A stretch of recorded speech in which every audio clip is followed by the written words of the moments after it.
Okay, true story before we start. Yesterday, an American friend asked me, "Jeet yet?" And I just stood there, panicking, thinking, is that a country? Did he move to a new country? Leo, no. Turns out he was just saying, "Did you eat yet?" 4 words, four, squished into one mystery country I've never heard of. Welcome to Jeet Yet, Population Confused English Learners. Exactly. And honestly, that little moment of panic is basically today's whole episode. Hey everyone, welcome back to Smart English Speaking. I'm Emily. And I'm Leo, proud citizen of Jeet Yet. And today we are talking about something that literally every single English learner on this planet has felt. Oh, I already know what you're going to say. Say it with me. Emily and Leo together, laughing. Why is it so fast? Exactly. You study English for months, maybe years. You know a lot of words. You can read a newspaper. You can write an email. But then you watch a movie or you talk to a real native speaker, and suddenly it's like whoosh, the words just fly past you. It's such a common feeling, and today's episode is called Why You Can't Understand Fast English and How to Fix It. So if you've ever felt lost, confused, or a little embarrassed because you said, "Sorry, can you repeat that?" 5 times in one conversation, this episode is for you. Stick with us till the end because we're not just going to explain the problem, we're going to give you real, practical tools you can use starting today to train your ears for fast, natural English. Let's get into it. Okay, Emily, let's start with something important. I want every listener right now to hear this clearly. If you can't understand fast English, it does not mean you're bad at English. Right. A lot of learners think my vocabulary isn't big enough or my grammar isn't good enough. But honestly, that's rarely the real problem. It's true. I've met students who can explain grammar rules better than native speakers. Seriously, better than me. But they still struggle to understand a fast conversation at a coffee shop. So what's actually happening? The real issue is that spoken English, real, natural, fast English, is a different skill from reading English or studying English from a textbook. That's such a good point. Textbook English is clean, clear. Every word is separated. Every sentence is complete. But real English? Real English is messy. Words blend together. Sounds disappear. People don't finish their sentences. And speed? Speed changes everything. So today, we're going to break this down into 3 big parts. First, we'll talk about why fast English is so hard to understand, the actual linguistic reasons. Second, we'll listen to some real examples so you can hear it for yourself. And third, the fun part, we'll give you a step-by-step training plan to fix it. Sound good? Let's do it. Okay, Leo. Reason number 1, and I think this is the biggest one, linking.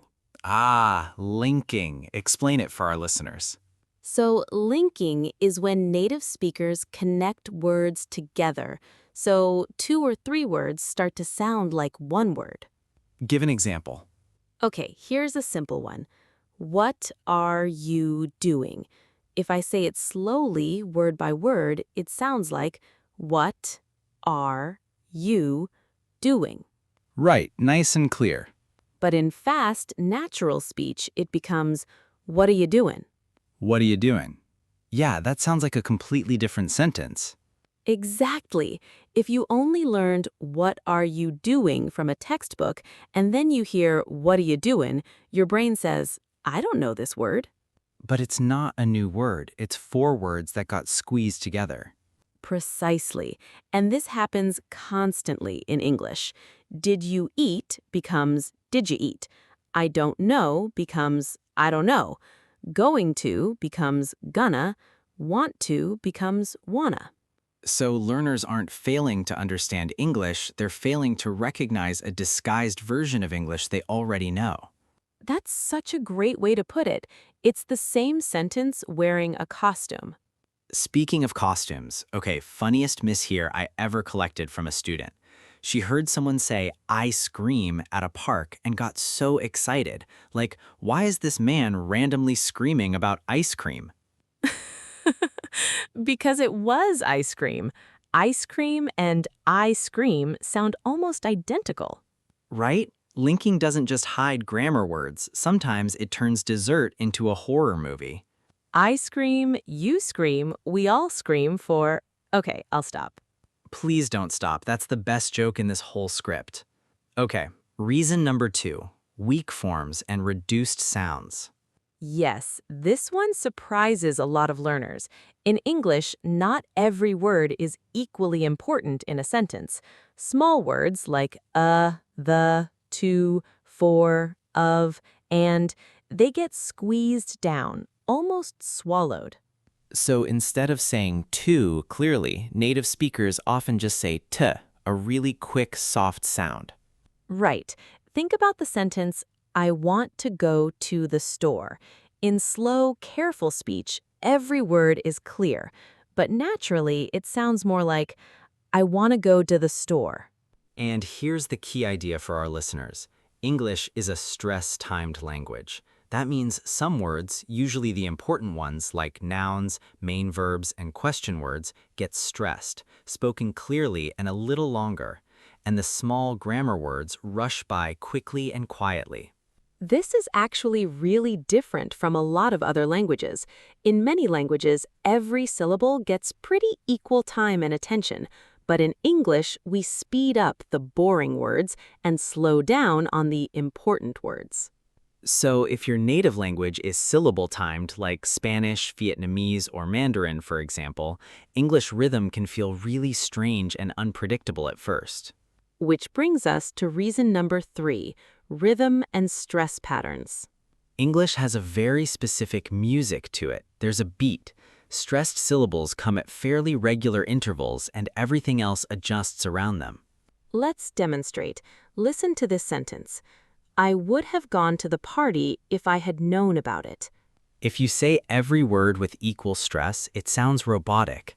I would have gone to the party if I had known about it. But naturally, it flows like, I would have gone to the party if I'd known about it. Only a few words really stand out. Gone, party, known. Everything else kind of rides along quickly. And your ear needs to learn to catch those stressed beats and let the small words wash over you instead of trying to hear every single syllable perfectly. Reason number 4, and this one is huge, you're translating in your head. Oh, this is such a common habit. So many learners hear an English sentence and their brain immediately starts translating it into their native language, word by word, to understand the meaning. The problem is that takes time, and fast English doesn't wait for you. Exactly. While you're translating sentence number 1, the speaker has already said sentences 2, 3, and 4. It's like trying to catch a bus by walking. You need to change your method, not just walk faster.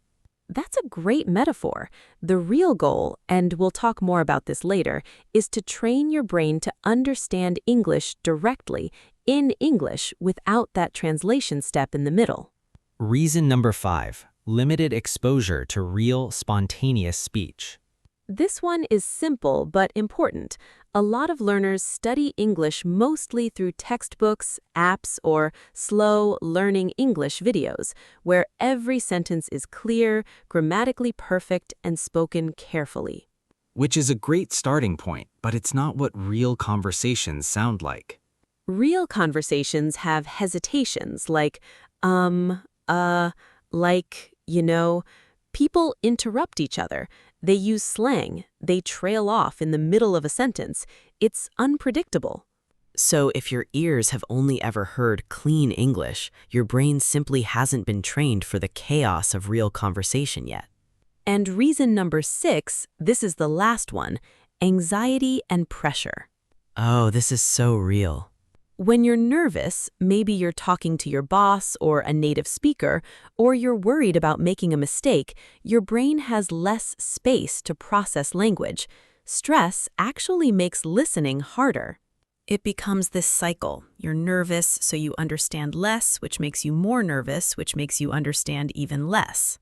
Exactly. So part of fixing this isn't just about training your ears, it's also about calming your mind and building confidence so your brain can actually focus on the language instead of the fear. Okay, so let's recap those 6 reasons quickly before we move to part 3. Number 1, linking, words blend together. Number 2, weak forms, small words get reduced and quiet. Number 3, rhythm and stress. English has an unpredictable musical beat. Number 4, mental translation. Translating word by word is too slow. Number 5, limited exposure to real, messy, spontaneous speech. And number 6, anxiety. Stress blocks your brain's ability to process language. Okay, great summary. Now let's actually hear the difference, so this isn't just theory. Okay, Leo, let's do a little demonstration. I'll say a sentence slowly first, the textbook way, and then naturally, the real-life way. I love this part. Go ahead. Sentence 1, slow. I am going to go to the store because I have to buy some milk. Nice and clear. Now, natural. I'm gonna go to the store because I gotta buy some milk.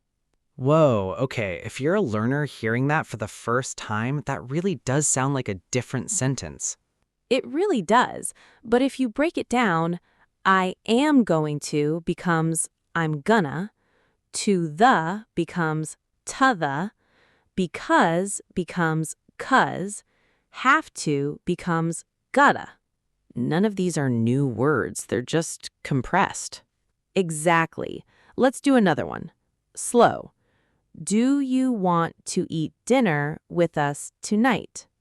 Natural. Do you want to eat dinner with us tonight? Or even faster, casually, want to eat with us tonight? See how do you almost disappears completely sometimes? It really does. Native speakers aren't trying to confuse anyone. This is just how the rhythm and speed of natural speech works. It happens automatically. One more example, and I think this is a really common one for learners. What did you do yesterday? Slow and clear. What did you do yesterday?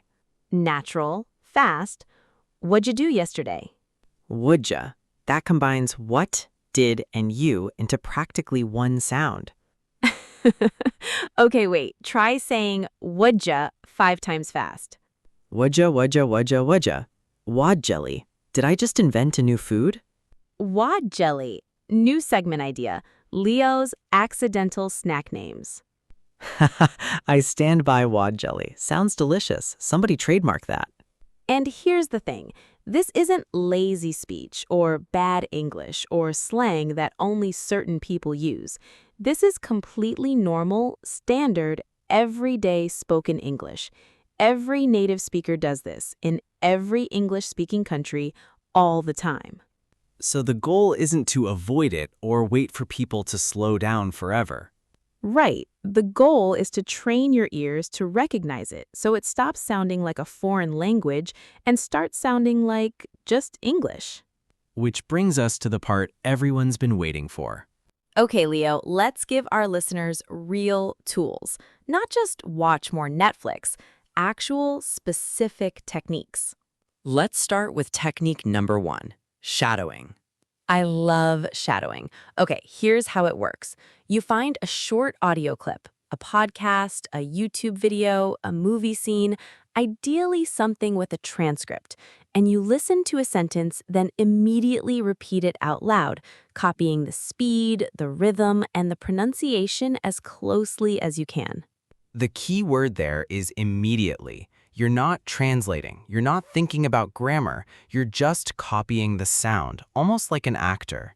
Exactly. And you do this with the same short clip, maybe just 15 to 30 seconds, over and over, 5, 10, even 20 times, until your mouth and your ear both feel comfortable with that natural speed.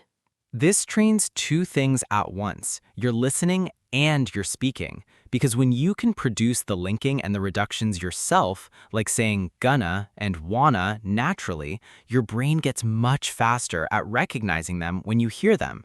That's such an important point. Production and recognition are connected. Technique number 2, slow to fast listening. Explain this one. So many podcast apps and video players let you control playback speed. Start by listening to a short clip at a slower speed, maybe 75%, where you can understand nearly everything.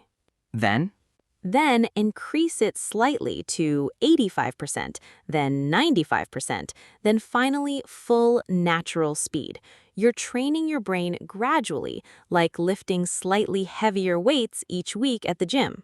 that's a great comparison. You wouldn't try to lift the heaviest weight on day one. Same with listening. Build up your listening muscles gradually. Technique number 3, active listening with transcripts. This is one of my favorites. Find a short audio or video clip with an accurate transcript. Many podcasts, including ours, provide this. First, listen without reading anything, just to see how much you naturally understand. Then, listen again while reading the transcript at the same time, and notice exactly where words connected, disappeared, or changed. This is where the aha moments happen. You'll see the text says want to, but you'll realize, oh, that's the sound I couldn't recognize, wanna. After that, listen a third time without the transcript, and notice how much clearer it sounds now that your brain has unlocked those hidden connections. Technique number 4, focus on stressed words, not every word. This connects back to what we talked about earlier, English rhythm. Instead of trying to catch every single word in a fast sentence, train yourself to listen for the stressed, important words, usually nouns, verbs, adjectives, and question words. Because those carry most of the meaning. If you catch gonna, store, buy, milk, you can understand the whole idea even if you miss a few small connecting words. Exactly. Native speakers actually do this too, by the way. Even native English speakers don't consciously process every single small word. Our brains fill in the gaps automatically because we're focused on the meaningful words. That's such a relief to hear. You don't need to catch 100% of every sentence to understand it. Not at all. Understanding the key words and the overall context is often enough. Technique number 5, stop mentally translating. How do you actually do that, though? It sounds easier said than done. It takes practice, but here's a simple exercise. With easy, familiar content, even children's shows or beginner podcasts, try to picture the meaning directly, like a little movie in your head, instead of translating word by word into your native language. So if someone says the cat is sleeping on the bed, instead of translating each word, you just picture a cat sleeping on a bed. Exactly. Start with very simple sentences where this is easy and slowly build up to more complex ones. Over time, this becomes automatic and it dramatically increases your listening speed because you remove that slow translation step completely. Technique number 6, daily exposure to real, spontaneous English. This means podcasts like ours, but also interviews, vlogs, unscripted YouTube content, and conversations between native speakers, content that wasn't specifically written for language learners. It might feel hard at first, and that's okay. You don't need to understand everything. Right. Aim for understanding the general idea first. Comprehension will improve naturally with consistent daily exposure. Even just 10 or 15 minutes a day makes a real difference over weeks and months. And technique number 7, our last one, manage your listening anxiety. This is so important and often ignored. Before a conversation or while watching something challenging, take a breath and remind yourself, I don't need to understand every word. I just need to understand the main idea. Give yourself permission to miss things. Even native speakers miss words in conversations sometimes and just ask, sorry, what was that? Exactly. That's completely normal.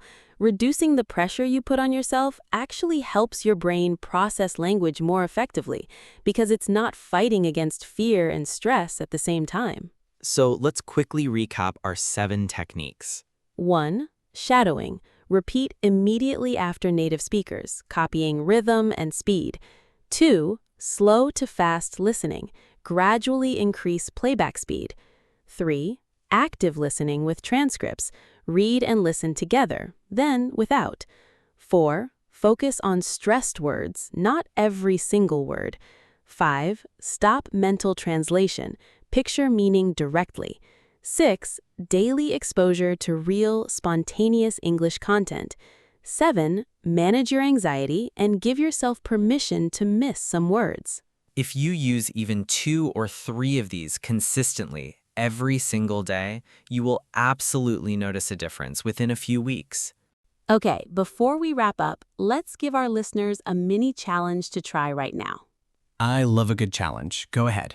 Here's a sentence. I'll say it fast first. I don't know, want to grab some coffee later? Now, let's break it into slow textbook English. I don't know. Do you want to grab some coffee later? Your challenge, listeners. Say the fast version out loud 3 times right now, copying my rhythm as closely as you can. I don't know, want to grab some coffee later? Don't worry about being perfect. Just try to feel the rhythm. Quick on the small words, a little stress on coffee and later. This is exactly the kind of shadowing practice we talked about. Small, 30-second exercises like this, repeated daily, build real results over time. And if you enjoyed that, let us know in the comments. We might make a full Fast English shadowing series if enough of you want it. So, to bring it all together, if you've ever felt frustrated because you should understand English by now, but fast conversations still feel like a blur, please remember this. It's not that you're bad at English. It's that natural spoken English is its own skill. With linking, reduced sounds, unique rhythm, and unpredictable spontaneous speech, and that skill needs specific, targeted training. The good news is, this is completely learnable. Every single technique we shared today, shadowing, gradual speed increases, transcript practice, focusing on stressed words, reducing mental translation, daily exposure, and managing anxiety, these are proven, practical steps that thousands of learners have used to genuinely transform their listening skills. You don't need to do everything at once. Just pick one technique. Maybe start with shadowing since it's simple and powerful, and practice it for 10 minutes a day this week. Small, consistent effort really does add up, and soon enough, that fast, blurry English you hear now will start to sound clear, natural, and, honestly, a lot less scary. Thank you so much for listening today, everyone. If this episode helped you, please give us a like, subscribe to the channel, and share this with a friend who's also learning English.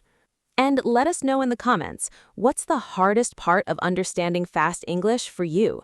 We read every comment, and it genuinely helps us plan future episodes. Until next time, keep practicing, keep listening, and keep believing in yourself. Oh wait, before we go, one more for the road. Why did the grammar teacher break up with the calendar? Why? Because she said their relationship had no future. That's terrible. That's so terrible. I love it. And Leo, one for you. Why don't verbs ever get invited to parties? Why? Because they're always running, jumping, and leaving too early. Okay, that one's actually good. I'm stealing that for my next date. Please don't. Too late. Already saved it in my notes app called Jokes for Jeet Yet. This has been Smart English Speaking. I'm Emily. And I'm Leo. See you in the next episode.